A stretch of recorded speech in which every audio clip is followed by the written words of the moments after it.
Good morning, traders. It is Thursday, March the 7th. Taking a look at the charts, we've got the SP 500. It's been pulling back the last few sessions, and we're testing the 20-day moving average. Very significant support zone. We are trading under the 5-day, which is short-term momentum biased, and we'll see if we can find some traction on the SP 500, the NASDAQ today. We might get a little bit of a bounce. It did sell down in pre-market. It's bouncing a little bit now. If we take a look at the Russell 2000 yesterday, really clear breakdown on the Russell 2000. If we were to just draw a support level across these pivot lows right here, you can see we clearly broke this low, and it really gave way yesterday. And we saw that unwind. A lot of individual small mid-cap stocks really got hit hard yesterday, and this could be the start of something much larger. So let's go take a look at where the money is flowing. More or less money flowing into bonds this morning. We're starting to see money rotate back into the safe haven plays. Yesterday, although the market sold down, utilities seen also as a safe haven are holding up at this point. I do feel as though if the market does crack and break to the downside, we're going to see utilities play catch up very quickly. And could go from this 57, potentially 58 area. It might find some short-term money flowing into it, but could come all the way back down to this 55 very quickly if the market, the broad market cracks to the downside. Taking a look over at precious metals this morning, more or less we're seeing metals trade across the board down slightly. Here's the chart of gold, down 1/4%. Silver's down, also down 1/4%. It's holding its ground, but it is under the 5-day moving average, which is short-term momentum kind of biased. We've got some pretty good volume going on, and this could very easily continue and extend to the downside towards this 1240 area that we've talked about several times. Now, if we take a look over at miners, let's take a look at the GDXJ.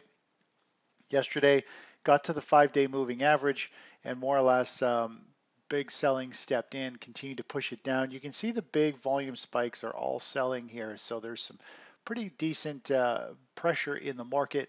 I feel as though we could be into something similar to this, where we might see the market could be trading down here. We might see it bounce up for a few days and then continue down for a little bit cleaner of an ABC correction. A, B, C. This could be A, maybe it comes back up a little bit, C, or A, B, and then C down into this area, potentially even lower depending how it will break down. But at this point, it's still showing high momentum.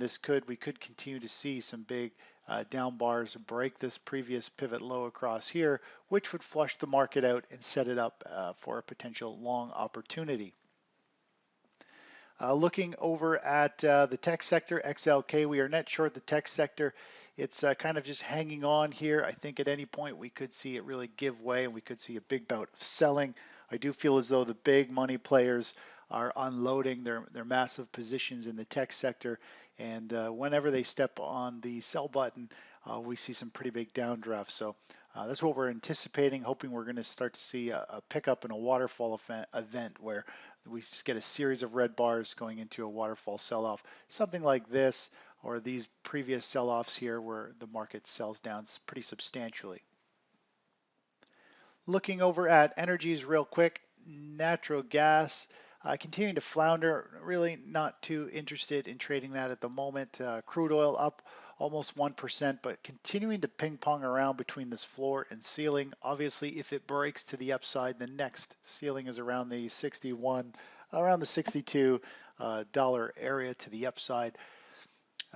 Taking a look over at Bitcoin real quick. Bitcoin up 0.6%. Again, continues to trade along this sloping down resistance area. It actually kind of continues all the way across from over here.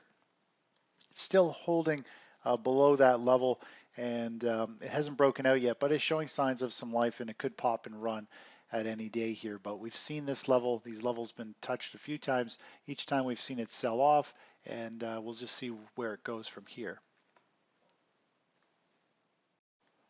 Last but not least, looking at IYT, the transportation index. Typically, we see the transportation index in small cap stocks lead the way to the downside, and we have seen the transportation index more or less break this pivot low You could argue where the pivot low is, but more or less it's starting to break down. It's below the 20-day.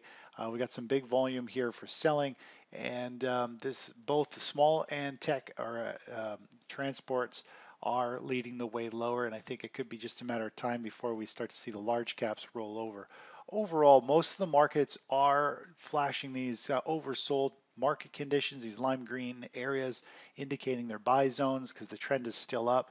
But when we look at the bigger picture outside this 30-minute chart, we are expecting the market to continue to roll over and pick up speed. And really, these bars and these trends on the intraday should be starting to turn orange and red soon as the market starts to flatten out more and roll over, at which point it should start to trigger more selling pressure in the equities market once the overall technical trend reverses down. So there is part art and science between trading these signals. Just because we have a buy signal, you've always got to step back and look at the next longer term time frame on the chart to get a feel for where the markets are heading. If we look at the SP 500, you can see we've dipped into short-term oversold, oversold, oversold. We're hanging on this this green 20-day moving average overlaid on this 30-minute chart, and we're on the verge here of a crack and a breakdown. So that's what we need to be aware of. If we take a look at the SP 500 and we just look at the weekly chart, the next longer time frame, you get a better feel of where the market is potentially headed. Obviously, we've just had one down bar, but we have seen multiple week-to-week down bars back to back. This down bar is relatively small compared to the other breakdowns. More or less, this first breakdown to me is very similar to something like this, or the first one over here, and potentially at top or something like this. So we have potential here for continued selling this week and potentially another week or two of some big down bars that could really sell the market back down to the lower end of this range over here. Anyways, that's it for this morning. I'll talk to you in a little bit. Bye-bye.